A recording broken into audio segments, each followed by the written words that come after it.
और क्या हाल चाल आप सभी के। हेलो गाइस, हम दर्शी ध्रुवी और आप सभी का स्वागत है डीडी रेडियो में। मैं आप लोगों को रियली सॉरी बोलना चाहती हूँ पहले तो, बिकॉज बहुत लेट वीडियो आ रहा है, I know, but I promise you कि आप तक वीडियो लेट ज़रूर आएगी, लेकिन ऐसा कभी नहीं होगा कि वीडियोज़ आना बंद हो जाएगी। एंड मैं कोशिश करूँगी कि मैं और टाइम निकाल सकूँ इस चीज़ के लिए। ओके, सो आज मैं वापस आप लोगों के लिए एक स्टोरी लेकर आई हूँ। इसे मैं 2 पार्ट में आप लोगों को सुनाऊँगी, बिकॉज़ ये काफ़ी बड़ी स्टोरी हो जाएगी। एंड अगर मैं सब कुछ एक पार्ट में सुनाने की ट्राई करूँगी तो काफ़ी ग्लिचमिच हो जाएगा। तो इसके लिए मैं आप लोगों को इसे 2 पार्ट में सुनाऊँगी। ओके, और स्टोरी का नाम है रीबर्थ। अब इस स्टोरी में क्या है, क्यों है, कैसे है, ये हम देखते हैं इस स्टोरी के अंदर। Okay, let's start. सो जो हमारी स्टोरी है रीबर्थ, उसमें हमारी जो फीमेल लीड है उसका नाम है मिनी मिली। ठीक है, मिनी मिली एक पेंटिंग गैलरी में आई थी, एक आर्ट गैलरी में, वहाँ पे पेंटिंग्स देखने के लिए, बिकॉज वो एक पेंटिंग स्टूडेंट थी, वो उसी के लिए डिग्री भी कर रही थी।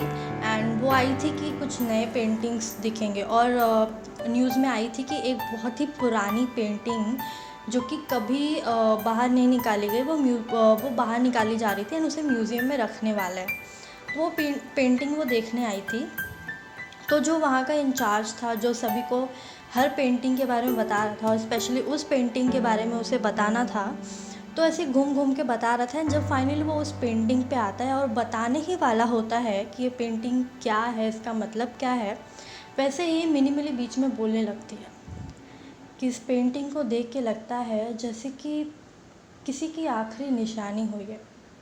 इस पेंटिंग को देख के ये लगता है जैसे किसी ने बहुत ही शिद्दत से, बहुत ही लड़ने के बाद एक दूसरे को पाया हो। इस पेंटिंग को देख के लगता है जैसे ये कभी ना ख़त्म होने वाला प्यार है किसी का। इस पेंटिंग को देखकर लगता है कि जैसे किसी ने किसी से वादा किया हो कि चाहे कुछ भी हो जाए, वो लोग हमेशा हर समय में एक दूसरे के साथ रहेंगे। और उसकी इन बातों को सुनकर वो जो इंचार्ज होता है वहाँ का, बहुत ही हैरान हो जाता है कि इसे कैसे पता। आसपास के लोग भी उसे सुनते ही रहते हैं, क्योंकि वो बोल ही इस तरह से रही थी मानो वो पेंटिंग उसकी आंखों के सामने बनाई गई हो और बनाने वाले ने उसे ये बात खुद कही हो। मिनी मिली को भी ये बात पता नहीं चलती, और जैसे ही वो होश में आती है उसे ऐसा लगता है कि जैसे सब उसे ही देख रहे हैं। वो वहाँ पे सॉरी बोलकर वहाँ से निकल जाती है। वहाँ से बाहर निकलने के बाद वो सोचती है कि उसने ऐसा क्यों कहा। उसे तो उस पेंटिंग के बारे में पता ही नहीं था, उसने पहले बार वो पेंटिंग देखी थी, और इतना कुछ। वो इंचार्ज भी उसके पीछे पीछे दौड़ कर आता है, लेकिन तब तक वहाँ से मिनी मिली जा चुकी होती है।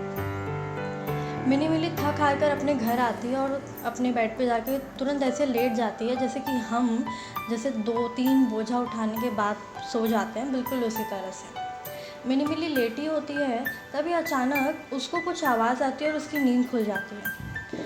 तो वो सामने देखती है कि एक उसके कैनवा पेंटिंग पे, जिस पे वो पेंटिंग करती है, उस पर एक पेंटिंग बनी हुई है। वो लाइट ऑन करती है तो देखती है हूबहू वैसी ही पेंटिंग उसके घर में किसी ने बनाई होती है। वो एकदम हैरान हो जाती है कि ये किसने बनाई। वो ये सब सोचती रहती है कि तभी उसे लगता है शायद वो कोई सपना देख रही है, और बेड पे जाकर वापस लेट जाती है। सुबह उठती है तो वापस उसकी तरफ नज़र जाती है तो उसे वो पेंटिंग फिर वहीं मिलती है। तब उसे लगता है कि ये कोई सपना नहीं था, ये हकीकत थी। पर वो पेंटिंग आखिरकार बनाई किसने, क्योंकि उसने तो ये पेंटिंग बनाई नहीं। हाँ, वो ट्राई कर रही थी लेकिन उससे बनी नहीं। तो ये पेंटिंग आखिरकार बनाई किसने। वो ये सोचती है कि शायद कोई तो है जो उसे स्टॉप करने की कोशिश कर रहा है, पर फिर भी वो उसे इग्नोर कर देती है। 1-2 हफ्ता बीत जाता है, फिर एक रात उसे वापस से वैसी ही आवाज़ आती है, और फिर किसी ने उस पेंटिंग को बनाई होती है। अब इस बार मिनी मिली डर जाती है कि कौन है जो रात में आता है और गायब हो जाता है। कोई तोड़ फोड़ नहीं, कुछ नहीं, फिर भी वो अंदर आता कैसे है। मिनी मिली सोचती है कि कुछ तो करना पड़ेगा, इसीलिए वो अपने कमरे में एक कैमरा लगा देती है, हिडन कैमरा, ताकि उसे पता चल सके आखिरकार कौन है जो ये पेंटिंग्स बनाता है। नेक्स्ट मॉर्निंग जब वो उठती है तो देखती है कि कैमरे में कुछ भी नहीं है, यानी रात में कोई नहीं आया था। फिर ऐसे ही 2-3 दिन बीत जाते, कोई नहीं आता, तो मिनी मिली को लगता है शायद ही मेरा वहम है, लेकिन वो पेंटिंग भी तो असली है, आखिरकार ये सब बनाया किसने। फिर एक हफ्ते बाद जब मिनी मिली फिर उस कैमरे को चेक करती है, उसकी रिकॉर्डिंग चेक करती है, तो उसे एक इंसान दिखता है। ब्लैक कलर का हुडी जैसा कुछ तो भी उसने पहना होता है, जैसे आपने हैरी पॉटर में देखा होगा, वो जो जादूगर होते हैं अपने पीछे एक बड़ा सा ऐसे कपड़ा बांधते हैं ना गले में, कुछ वैसा ही उसने भी पहना था। और वो उस पेंटिंग को बहुत ऐसे बना रहा था जैसे कि बस उसे उस पेंटिंग में ही खो जाना है। मिनी मिली एकदम चौंक जाती है। मिनी मिली आगे की रिकॉर्डिंग देखती ही नहीं है और वहीं पे स्टॉप करके तुरंत उन दोनों पेंटिंग्स को लेकर अपने उसी आर्ट गैलरी में जाती है और उस जो वहाँ का इंचार्ज रहता है उसे दिखाती है। कहती है ये पेंटिंग यहाँ पे कोई है पेंटर जो बनाता है? तो कहता है नहीं, ये पेंटिंग सिर्फ एक ही है और इसे बहुत साल पहले किसी राजा ने बनाया था। वो कहती है कौन राजा? तब वो इंचार्ज कहता है कि पहले तुम क्या लाई हो वो दिखाओ। जब मिनी मिली अपना पेंटिंग उसके आगे रखती है तो एकदम हैरान हो जाता है वो इंचार्ज, क्योंकि वो पेंटिंग हूबहू वैसी ही थी और उसी पेंट से बनी थी जो कि अब के ज़माने में मिलना नामुमकिन है, क्योंकि ये बहुत ही मुश्किल से बनाई जाती है। उसने कहा कि तुम्हें ये पेंटिंग कहाँ से मिली, क्या तुमने ये बनाई है? तो मिनी मिली कहती है नहीं, ये मैंने नहीं बनाई है, लेकिन ये कोई तो है जो मेरे घर आकर बना जाता है। इंचार्ज भी हैरान हो जाता है कि ऐसा कैसा। तब वो मिनी मिली को अपना अंदर लेकर जाता है, म्यूज़ियम दिखाता है पूरा, एंड मिनी मिली अपना रिकॉर्डिंग उसे दिखाती है और पूछती है ये कोई तो है जिसने बनाया है। तब वो इंचार्ज और हैरान हो जाता है और उसे एक बड़ी सी पोर्ट्रेट के पास लेकर जाता है और उसे कहता है ये देखो। मिनी मिली भी हैरान हो जाती है, बिल्कुल हूबहू वही हुडी पहने एक इंसान खड़ा हुआ था एक लड़की के साथ। लेकिन वो पेंटिंग थोड़ी सी ख़राब हो गई थी, इसलिए चेहरा दोनों का नहीं दिख रहा था, पर कपड़े, उनके जेवरात काफ़ी अच्छी तरह से दिख रहे थे। मिनी मिली सोचती है कि ये कपड़े अब के ज़माने में कौन पहनता होगा। तब वो जहाँ पे हम पुराने ज़माने के कपड़े वगैरह जो लोग रखते हैं, जहाँ पे टीवी शूटिंग के लिए यूज़ किया जाता है, वहाँ जाती है और उनसे पूछती है क्या ऐसा हुडी आप बनाते हैं या फिर किसी ने आपसे ख़रीदा है? तो वो कहते हैं नहीं, अब हम ऐसा नहीं बनाते और ना ही हाल फिलहाल में किसी ने ख़रीदा है। मिनी मिली को अब और डर लगने लगता है कि आखिरकार ये सब उसके साथ क्यों हो रहा है। तब मिनी मिली सोचती है कि ये सारा चीज़ छोड़कर मुझे अपने पढ़ाई पे ध्यान देना चाहिए और वो फिर कॉलेज के लिए वहीं से निकल जाती है। कॉलेज जाने के बाद उसके प्रिंसिपल उससे क्लास में आते हैं और एक नए टीचर से उसे इंट्रोड्यूस कराते हैं।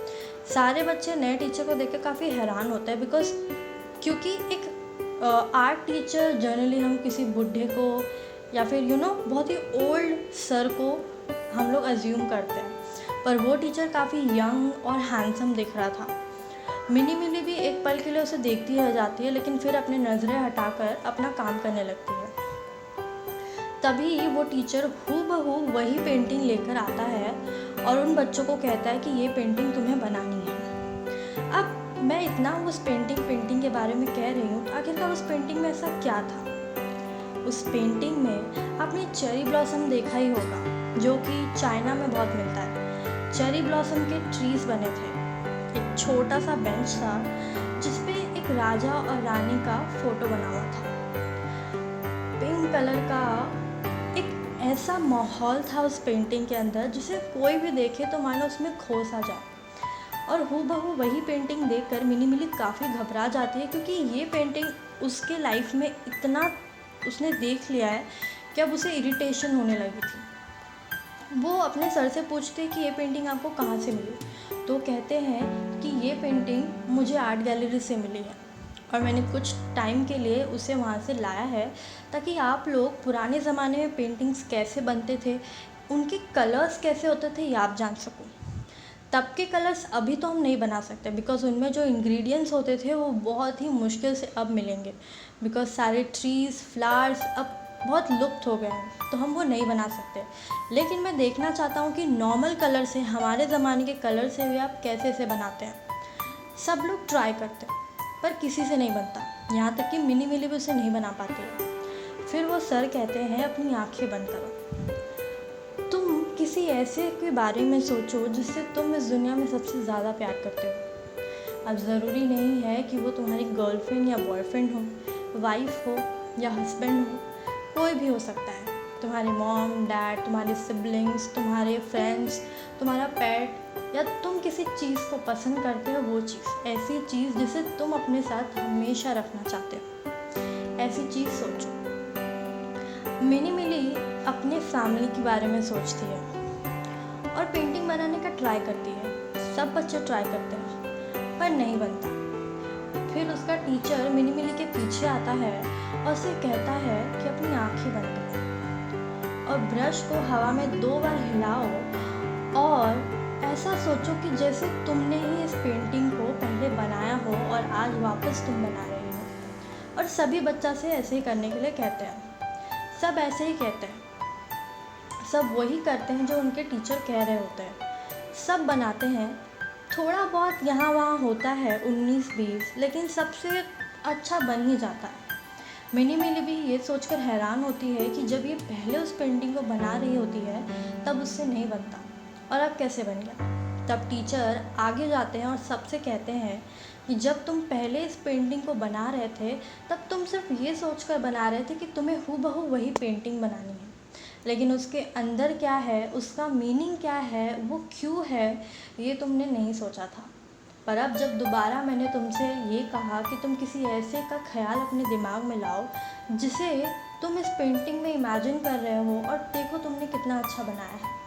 मिनी मिली काफ़ी हैप्पी हो जाती है कि जिस पेंटिंग से वो इतना डर रही थी, आखिरकार उसमें थोड़ी सी तो पॉजिटिविटी है ही। जब सब बच्चे चले जाते हैं तब मिनी मिली कहती है, क्या सर अब भी कोई ऐसा है जो इस पेंटिंग के रंगों को बनाता हो? तो इसका सर कहता है कि नहीं, ये इम्पॉसिबल है। हो सकता है कि दूर कहीं पहाड़ों में कोई अब भी कोई ऐसा हो, या अब भी कोई ऐसे फूल हो जिससे कलर्स बन सके, लेकिन यहाँ तो मैंने कभी किसी को नहीं देखा। और वो मिनी मिली से पूछते कि तुम ऐसा क्यों कह रही हो। मिनी मिली सोचती है कि हर किसी को वो बात बताना सही नहीं होगा, इसलिए वो नहीं बताती। उसी रात जब वो अपने बेड पे सो ही रही होती है तभी उसे एक आहट महसूस होती है। वो उठती है तो सामने उसी हुडी वाले इंसान को खड़ा देखती है। पहली बार वो उसे सामने देखकर एकदम डर सी जाती है। वो उसके ऊपर एक तकिया फेंकते हुए बोलती है, तुम जाओ यहाँ से, तुम कौन हो और तुम क्यों मुझे परेशान कर रहे हो। तब वो कहता है कि तुम्हें उस पेंटिंग के बारे में इतना कुछ कैसे पता। वो कहती है, मुझे नहीं पता कि मुझे उस पेंटिंग के बारे में इतना कैसे पता, बस मैंने उस पेंटिंग को देखा और मुझे सब कुछ अपने आप आने लगा। और वैसे भी मैं एक पेंट स्टूडेंट हूँ, मुझे किसी भी पेंटिंग को देखकर उसके अंदर की फीलिंग्स जानना ही तो सबसे बड़ा पेंटर का काम होता है। वो कहता है, नहीं तुम झूठ बोल रही हो, बताओ तुम्हें ये कैसे पता। वो कहती है, देखो मुझे कुछ भी नहीं पता है, तुम जाओ यहाँ से। उसके बहुत बोलने पर वो हुडी वाला इंसान वहाँ से गायब हो जाता है। तब मिनी मिली को डर लगने लगता है और वो सोचती है कि शायद कुछ दिनों के लिए मुझे अपने फ्रेंड के घर चले जाना चाहिए। वो अपनी फ्रेंड को कॉल करती है ये पूछने के लिए, क्या मैं वहाँ आ सकती हूँ। तो उसकी फ्रेंड कहती है कि सॉरी यार, बट मैं बाहर हूँ, लेकिन तू मेरे घर जा, वहाँ पे चाबी होगी, तू वहाँ रुक, मैं थोड़ी देर में आ जाऊँगी। मिनी मिली वही करती है, वो चली जाती है। पर वो सोचती है अगर वो यहाँ से चली गई और उस जो हुडी वाला इंसान है अगर उसने यहाँ आकर कुछ कर दिया तो। पर वो सोचती है कि वो यहाँ कुछ करे ना करे, अगर मुझे मार दिया तो, इसलिए वो डर के मारे वहाँ से चली जाती है। अपनी फ्रेंड के घर पे जाती है और उसका वेट करने लगती है, लेकिन फिर वो हुडी वाला इंसान वहीं वापस आ जाता है और उससे कहता है कि तुम्हें मुझसे डरने की ज़रूरत नहीं है, मैं यहाँ तुम्हें मारने नहीं आया, मुझे बस इतना जानना है कि तुम्हें उस पेंटिंग के बारे में इतना कैसे पता।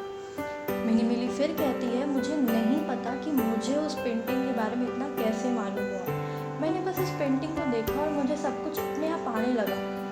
इतना सुनते ही वो फिर गायब हो जाता है क्योंकि पीछे से उसकी फ्रेंड आ गई होती है।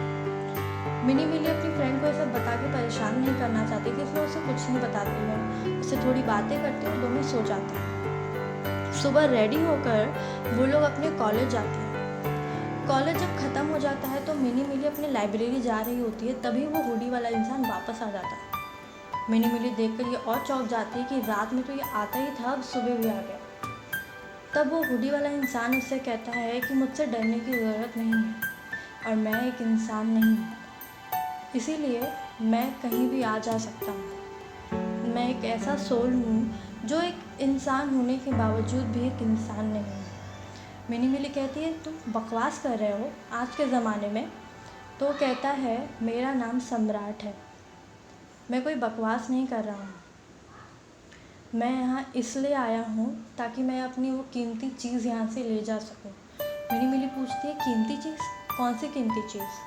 तब वो अपने पास्ट के बारे में उसे बताने लगता है। वो कहता है कि जो पेंटिंग तुमने म्यूज़ियम में देखी थी वो पेंटिंग मैंने ही बनाई थी। मिनी मिली कहती है मतलब तुम राजा हो? वो कहता है हाँ, मेरा नाम सम्राट है। मैं उस ज़माने में इस देश का राजा हुआ करता था। लेकिन बहुत सारी लड़कियों के मेरे जीवन में आने के बाद भी मुझे किसी से कभी प्यार नहीं हुआ और ना ही मैंने किसी से शादी की। लेकिन क्योंकि आने वाले वक्त में मुझे एक वारिस चाहिए था, इसलिए मुझे शादी करनी ही थी। लेकिन मैं बिना प्यार के किसी से भी शादी नहीं करना चाहता था। इसीलिए मैंने ऐसे ही आम बनकर अपने दोस्त के साथ बाहर जाने का फ़ैसला किया। मैंने ऐसे ही आम लोगों के कपड़े पहन लिए और बाज़ार में घूमने लगा। तभी मुझे एक लड़की दिखी जो कि एक बच्चे की मदद कर रही थी। उसे देखते ही मुझे उसकी तरफ खिंचाव सा महसूस हुआ। मैं उसके साथ गया। वो जहाँ जहाँ जा रही थी सबकी मदद कर रही थी। एक रानी में हर इंसान की मदद करने का गुण उसके अंदर था। वो सबसे प्यार से बात कर रही थी, उसके बदले उसे ढेर सारा प्यार भी मिल रहा था। मैंने तभी फैसला कर लिया था कि मेरे जीवन में अगर कोई लड़की आएगी तो सिर्फ यही होगी। वो कहती है कि क्या तुमने फिर उसे प्रपोज़ किया? मेरा मतलब है क्या तुमने उसे बताया? तब सम्राट कहता है हाँ, मैंने उसे बताया भी, उससे शादी भी करना चाहा। लेकिन मुझे नहीं पता था कि मेरी ही कज़न, यानी कि अब के ज़माने में कज़न, लेकिन हमारे ज़माने में हमारे दूर के रिश्तेदार की लड़की मुझसे प्यार करती थी। उसने बहुत कोशिश की कि वो मुझसे शादी कर ले, पर मैंने ही कभी हाँ नहीं कहा। और फिर मैंने अपनी उस लड़की से, जिसका नाम समांथा था, उससे शादी कर ली। हम दोनों काफ़ी खुश थे। हम लोगों का एक बच्चा भी होने वाला था। जैसे ये खबर मैंने सुनी मैं तो पागल सा हो गया। और उसी दिन मैंने समांथा के साथ मिलकर ये पेंटिंग बनाई थी। हम दोनों ने एक दूसरे से वही कहा था जो तुमने उस दिन म्यूज़ियम में कहा था, कि हम चाहे किसी भी समय में हो, कहीं भी हो, पर एक दूसरे का साथ नहीं छोड़ेंगे। लेकिन मुझे नहीं पता था कि हमारी जो ये खुशी है ये सिर्फ कुछ दिनों की ही है। एक हफ्ते बाद ही जब मैं जंग लड़ने गया था और वहाँ से वापस आ रहा था, तभी मुझे खबर मिली कि समांथा की मौत हो गई। मैं मानो अंदर से टूट गया था। मुझे ऐसा लगा जैसे मेरी ज़िंदगी उलट पलट हो गई। जिस इंसान ने मुझे खबर दी थी, मेरा मन किया कि उसे मैं मार दूँ, लेकिन मैं ऐसा नहीं करना चाहता था। मैं घर गया। अपने समांथा की लाश अपने आँखों के सामने मैंने देखी। मेरा बच्चा भी उसके पेट के अंदर मर चुका था। मुझे ऐसा लगा जैसे ज़िंदगी मुझसे कोई मजाक कर रही हो। अभी थोड़ी सी खुशी दी थी और उस खुशी को छीन भी लिया। मैंने सबसे पूछा कि ये हुआ कैसे, पर किसी ने मुझे जवाब नहीं दिया। लेकिन मुझे उस तह तक जाना था कि आखिर मेरी समांथा मरी कैसे। बहुत खोजने के बाद मुझे पता चला कि जो लड़की मुझसे प्यार करती थी उसी ने मेरी समांथा को जहर देकर मार दिया था। मेरी समांथा इतनी अच्छी थी कि दुश्मनों को भी माफ़ करके उन पर भरोसा कर लेती, और उसने इस बार यही सबसे बड़ी गलती की थी कि उसने उस लड़की पर भरोसा कर लिया और उसका दिया हुआ वो दूध पी लिया और वो मर गई। वो जानती थी कि वो मर रही है, लेकिन फिर भी अपने आखिरी लफ्ज़ मुझे दे गई। उसने मुझसे कहा था कि वो मुझसे मिलने फिर आएगी, पर मुझसे रहा नहीं गया और मैंने उसी वक्त अपनी जान दे दी। मुझे मालूम था कि अपनी जान देने के बाद मैं उस भगवान से ज़रूर मिलूँगा जिसने मुझे बनाया था। मैं उसके पास गया और उससे पूछा कि जब आपको मुझसे मेरी हर खुशी छीननी ही थी तो मुझे खुशी दी क्यों? वैसे ही रहने दिया होता मुझे, और उसमें उस लड़की का क्या कसूर था कि आपने उसे मार दिया। तब भगवान कहते हैं कि तुमने कुछ तो बुरा किया है, उसी का सज़ा है ये। लेकिन हाँ, तुमने इतना बुरा भी नहीं किया है कि मैं तुम्हें इतनी बड़ा सज़ा दे दूँ। जिसने जो किया है उसके कर्मों का फल उसे मिलकर ही रहेगा। तुम इसकी चिंता मत करो और तुम जाओ यहाँ से। तब मैंने उनसे कहा था कि नहीं, मुझे और एक मौका चाहिए, क्योंकि मैं अपनी समानता को अभी और इसी वक्त अपने सामने देखना चाहता हूँ। तब गॉड उससे कहते हैं कि नहीं, ऐसा नहीं हो सकता, एक बार जो मर गया वो मर गया, मैं वापस किसी को ज़िंदा नहीं कर सकता। तब मैंने उनसे कहा था कि अगर आप ज़िंदा नहीं कर सकते तो मुझे एक मौका दीजिए, ताकि मैं उसे फिर से पा सकूं। तब भगवान उससे कहते हैं कि आखिरी निशानी जो तुमने उसके साथ बनाई होगी वही तुम्हें दोबारा मिलाएगी, लेकिन मैं तुम्हें इंसानी शरीर नहीं दे पाऊँगा। तब वो कहता है, जब आप मुझे इंसानी शरीर नहीं देंगे तो मैं उसके साथ रहूँगा कैसे। तब वो कहते हैं कि जिस दिन तुम उस लड़की से मिलोगे, तुम उसे ये नहीं बताओगे कि तुम कौन हो, उसका पास्ट क्या है, कुछ भी नहीं, पर फिर भी अगर उस लड़की को तुमसे प्यार हो गया और वो तुम्हें वैसे ही एक्सेप्ट कर लेती है जैसे तुम अभी इस हाल में हो, उसी दिन तुम्हें तुम्हारा शरीर मिल जाएगा और उस लड़की को सब कुछ याद आ जाएगा। और उस दिन के बाद से ही मैं यहाँ भटक रहा हूँ। लगभग 500 साल मुझे हो चुके हैं, पर मेरी समानता मुझे नहीं मिली। लेकिन जिस दिन तुमने वो पेंटिंग पढ़ी थी, उसके लफ्ज़ पढ़े थे, मुझे लगा कि शायद तुम तो मेरी समानता नहीं हो। पर मिनी मिली साफ इनकार कर देती कि नहीं, मुझे ऐसा कुछ नहीं लगता, मैं तुमसे प्यार व्यार नहीं करती। क्योंकि मिनी मिली डर भी गई थी कि वो एक गोस्ट से, एक आत्मा से कैसे प्यार कर सकती है। और मैं अभी यहीं पे ये स्टॉप करती हूँ। आई होप कि आपको ये पार्ट 1 अच्छा लगा हो। अगर अच्छा लगा हो तो मुझे कमेंट में बताना। और इसके आगे की स्टोरी मैं सस्पेंस में रखती हूँ। क्या मिनी मिली वो लड़की थी जो कि रानी थी? अगर रानी थी और राजा भी यहाँ है तो उसका दुश्मन कहाँ है? क्या दुश्मन भी वहाँ वापस आएगा? क्या उन लोगों को वापस एक होने का मौका मिलेगा? ये सब कुछ मैं सस्पेंस में छोड़ती हूँ और आप पे रखती हूँ कि आप लोग इस स्टोरी को कैसे लेते हैं। Okay, so thank you so much मुझे यहाँ तक सुनने के लिए, डीडी रेडियो को सुनने के लिए।